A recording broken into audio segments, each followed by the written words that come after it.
Before we start, I would like to ask you for a tutorial or on how to pronounce your surname. So it's Carine, that much I know, and the surname? Silatsa. Silatsa. Okay, okay. Thank you. So I'm here with Carine Silatsa of Cameroon national team, and I want to start by asking, what was the state of women's basketball in Cameroon when you started playing? And did it change as time progressed? But maybe let's focus first on like how things were when you started playing basketball. First of all, I started basketball at 15 years old in 2000, and I don't remember exactly. I think it was in 13? 2015, something like Okay, that. okay. So really, before starting, I wasn't knowing anything about basketball because I wasn't doing any sport in my life.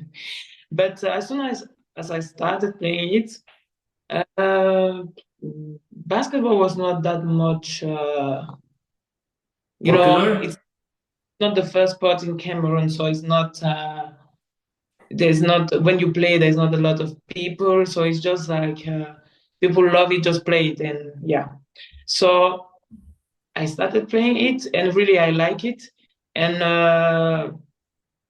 as like I tell you, it's not like here in France or here in Europe where we have a lot of a lot of team, a lot of structure, having academies. So no, it was not like this. In my city, for example, the it we were having only one basketball court, and this Mhm. basketball court were building, I think, 1 month before I started playing basketball. So you see, I think they were not basketball were not like football. But with time, I think things has changed because with what teams, national teams are doing out, like with competition, I think things are changing. We see, for example, now we have a lot of camp, like children doing a lot of camp. We have, for example, this year, for the first time, I don't know since how many years, we have under 18s who plays the AfroBasket. So I think with time, things are changing and basketball is taking more place in the Okay. sport. Yeah. So you didn't have youth teams when you started, right? Only the adult national team, like Uh, under 21, under 18, nothing like that. Nothing like we didn't have under 18, under 17. No, only the Hmm. higher level of national team. Okay. Yeah. And did the bronze medal at AfroBasket change anything? Because it needs to be added that for like the audience that in 2021 Cameroon won third place and you were a part of that team, right? Yeah. So yeah. I, So did it change anything? I will say yes because let me tell you that it's not the first medal that we took in AfroBasket, but I'm sure that this medal really change something because you see, as I told you, we are having youngers who are trying to play more competition, international competition, and for us, for players who were at that AfroBasket, I think we saw that we can do more. So at the level of player, even at the level of staff, even at the level of federation, they are trying to like put everything so that we can do more and more. So really change something in the fact that we knew that we can do more. We knew that we can say when talking about the national basketball women team of Cameroon, we other teams can be afraid, can have a little bit fear to play against us, and we know that we can do much better.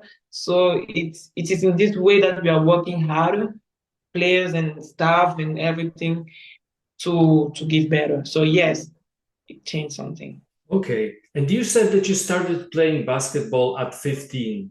So what happened at 15 that you got into basketball before playing? Because it's incredible that you weren't involved in any sort of sport and suddenly you start playing basketball, and were you like immediately good at it? Maybe that's a follow-up question, but first let's get into like the story of how you got into playing basketball. Yes, it's a little bit strange because, as I told you, I wasn't doing any sport. I was just going to school. I was only going to school. But one day, when I was 15, they built a basketball court in my city. I was born in a small city called Bagante, and they built a mayor decided to build a basketball court. So it was a project for him to make to have a place where youngers can go and just have fun.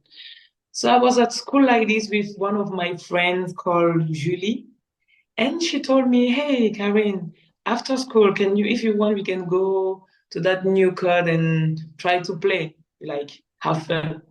I said, "Yes, why not?" So when we finished school, we go there. We went there. First of all, my mom said she doesn't want me to go there, but as you know, children, we are always like this. So But why I, was your mom against? yeah, I went there and I remember I make 3 baskets, yeah. And at the end, when we finished playing, the man who was supposed to be the coach there called my friend and say, "Hey, can you come tomorrow? We want to build a team and there's practice tomorrow at 4." And he didn't call me. And But really, I'm sorry, a women's team, right? Or was it like men and women on oh, the same team? he wanted to do like an academy. We were supposed to have a Okay. men, women, like, yeah. So he called my friend and he didn't call me. It's true that I was not doing any sport, but I I was the kind of person who liked to be in front. So I didn't understand. I was more taller than my friend. I was more like I was having everything. If you want someone to play basketball, you were supposed to call me. Why not calling me? So it was really I was like thinking a lot and I thought to myself, why not calling me? Why don't you give me my chance? You don't know me. So what's the problem? So after I went there and I asked him if I can come also tomorrow, and he said, "Yeah, but I look like someone who is not who's going to come and go. Like I'm not like a not serious Mhm. child." So I say, okay. So I went back and I say, I'm gonna show to this guy that in life you have to give chance to everybody. So then I went there the next day, and yeah, there were a lot of girls, a lot of boys, a lot of children. So 2 weeks later, I was doing better and better, and after 2 months, they they put me captain of the team. So it was just like this that I started playing basketball because of one of my friends called Julie that I started playing basketball. And is she playing basketball still or not? Jolie. Sorry? Is Jolie Ah, still a basketball player or no? no, no. Okay. No, Julie is not playing basketball anymore, but uh, because she studied medicine, now she is the Okay. doctor. She's still in Cameroon. She's still involved in basketball stuff because she has a sister who's still playing, but she doesn't play Okay. anymore. Okay. And were you always playing big, meaning a 4 or a 5? No, Okay. no. In Cameroon, you know, I was playing from 1 to 5, depending on the game and depending on what the coach won on the court. There the basketball is not like here. We have coaches like to play fast, and they like it's like in America. So they like when they want play, they like they like the speed. So sometimes like I have a good ball handling, So sometimes when the coach wanted me to take the ball and go up with the ball, I was supposed to play one. I take the ball because I can drive, I can dribble good. I take the ball and I cross the line with, and I try to call a play. But normally I'm 3 and 4. But Okay. because of athleticism, I don't know if you got it like this, coach is like using me at 5 and 4. Here in Europe, while in Cameroon, you're playing smaller. In Europe and in Cameroon, I play 4, yeah. Okay, okay. And do you think it was a good thing or a bad thing for you as a basketball player that you played positions from 1 to 5? Because it seems it was actually very helpful, right? Especially the way the game is looking nowadays with like taller players also being allowed to dribble the ball. Yeah, I think my problem now is that I'm not a shooter. So if you play 1, 2, you have to be a shooter. But it's a good way to know how to if you can play all the posts, it means that no matter where you will be, you can play. Do you understand? Yeah. So no matter in which team you are able to play. So I think to develop your basketball is better to be able to play in any post. If you play one, it means that you can dribble the basketball. If you play two, it means that you can dribble, you can shoot. If you play 4 or 5, it means that you have a little bit more strength. You can dribble, you can have some post move, you can, yeah. So I think it's a good idea to know how to play all the posts. Yeah, and I remember seeing some videos from Cameroon. I Yeah, think it was some highlights from you actually playing, and the game was very quick, right? yeah, I think, yeah, like always on the fast break, just from one basket to the next. And yeah. some people might say that there's little defense, but you are a very good defensive player. And is it something that comes to you naturally, or is it something that you had to learn, for example, here in Europe or already in Cameroon, you were picking up on the defensive schemes? I think I, no, I think it's because of the coaches I used to work with. Like I told you, I have a good physical. I have a good physique, so I can run, I can defend, no matter on who, from post 1 to 5. But I think the way all my coaches work with me, they show us that defense is one of the key of a basketball game. So they really put in our mind that if we defend good, we can win a game.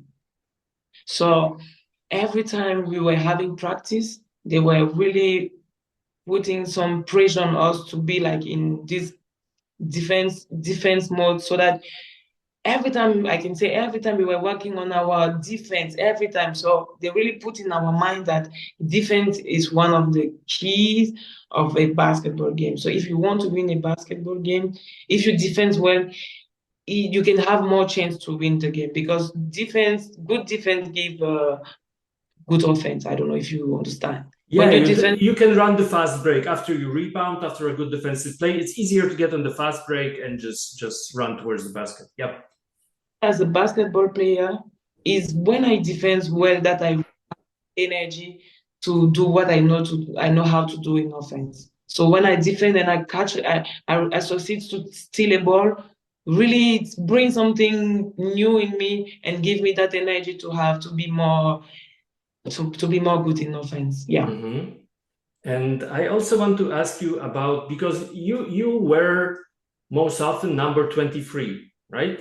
Is there Yeah. some significance behind that? Is it because of a certain very famous basketball player from the United States, or what's the reason? No, no. I think when I started playing basketball, I used to wear the number 9.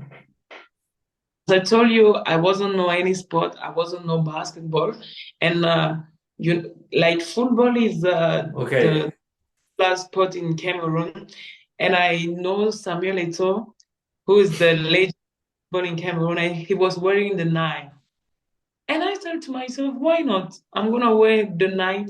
No, not because Samuel Eto'o is a basketball player, but because I like what he did in sport in general, so I'm gonna wear that 9.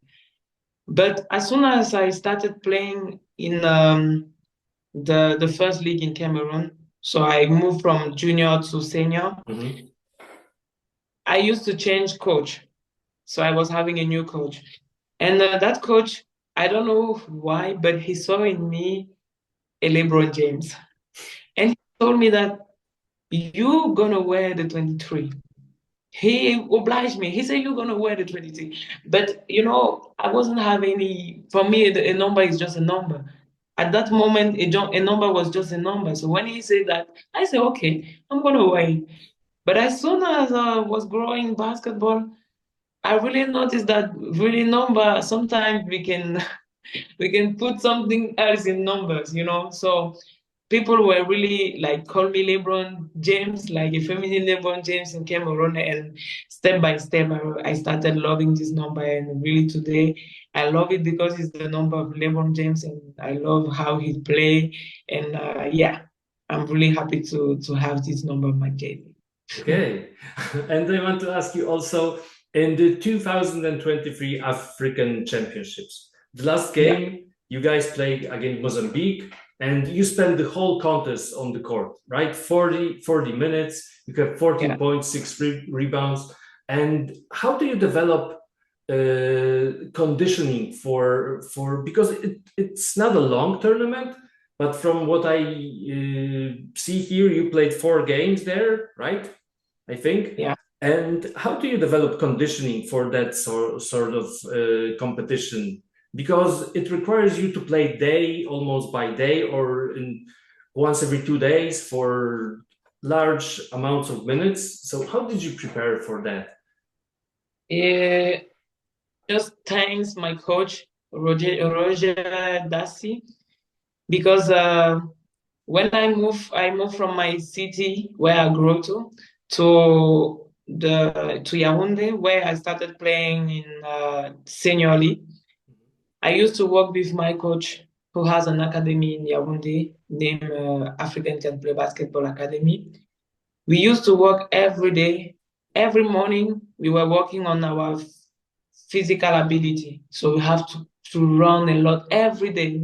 Every day, we run every morning. We run a lot, work on our steps, work really every day. We were running a lot. And I think it's because of that today I'm able to be really strong like this on the court, no matter how many times I do on the court. So it's just because of that, because he put us in this situation that we are able to fight with the same energy 40 minutes. Because every time we were working in the morning, he said you have to be able to play 40 minutes and to be able to fight all these 40 minutes. So we were training to play 40 minutes and more.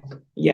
Okay. And what do you remember from that tournament? Because in 2021 you were on the bench, but now you were the starter, right? So I guess that even though you finished, I think, sixth, not third, but it must have felt different, right? And which one? I'm guessing that the fact that you played more minutes was actually made the tournament more memorable for you, right? So what do you Yeah. remember from that competition in As, 2023? yeah, as you say, before in 2029 I was on the bench, and in 2023 I was in the first five. I think as a basketball player, we just learn every time, every time. In 2021, I was still in Cameroon. I don't know if you remember, but in 2023, I moved from Italy to go and play. So, but I think I just grow every time I do. Every time I cross a step, I just grow. In 2021, I was not a bad basketball player, but I think mentally I was having some I don't know if I can say problem, but I think I was having a lot of to learn, and I was like, I don't know if we say scare about, or I was having Inexperienced, maybe. I was having pressure. Okay. having a lot of stuff. So I think after every championship or after every competition, I just do the, how we say it, I try to see what worked and what didn't work, and I try to work on what didn't work to be better next time. So I think in 2021, I was having a lot of pressure, and after the competition, I say, hey, Carine, you are not a bad basketball player, but why didn't you do more than what you did? And with this kind of question that I have to work on specific stuff and to come more better next time. Yeah, I think it's like that I used to do. Yeah, and the thing that struck me the most about your career is what happened last season and this season, because you played in the third division in Italy, and right now you're in the first division in France. And it's not like any other team. It's a team who played in the Euro Cup, so it finished like in the top. Let's say, I don't know, it's four or five teams. Yeah. So how do you make that jump? How did they scout you? Because I mean, it's not only a lower league, but a different country, right? So how did they scout you? How did you make that jump to the team? So, as you say, it's a little bit is wow. Yeah. I did last season in Italy, where I did a really great season without any game lose or lost. Yeah. But before the end of my season there, this team in the first division in France, La Roche Vendee, contacted me and they told me that they want me in their team for the next season. The fact is that the coach of La Roche is one of the coaches who like a player who fight on the court. And when he saw me playing, he said, I want this player. I want someone who can fight. I want someone who can give energy. I want someone who can. So really, when he saw me play, he said, this girl have what I want. She fight. She give energy. And I really want her. I think he is just like that. He saw me play, and he saw in me something that he want in his team, and it's just like that I arrived here. And when he saw me, he called me and he said, I saw you play, and I like the energy you give on the court. I like the way you fight, and it's what I want for this year, because I want this kind of player in my team. And I said, okay, I'm gonna come. And now I'm here. I'm not gonna lie, it's really hard. It's difficult, but everyone know I'm a fighter. No matter how hard it will be, I'm gonna fight, and at the end, I will be I will be the winner. So it's like this. It's just like that. Awesome. And it's very inspiring also for players from lower leagues that somebody may be always watching. So always put the best effort, right, when you're playing. Awesome. Yeah. Okay. I'm not gonna stop you from eating your supper any longer. So thank you, Carine, for finding the time. And I wish you all the best in your future career. Thank you. Thank you so much.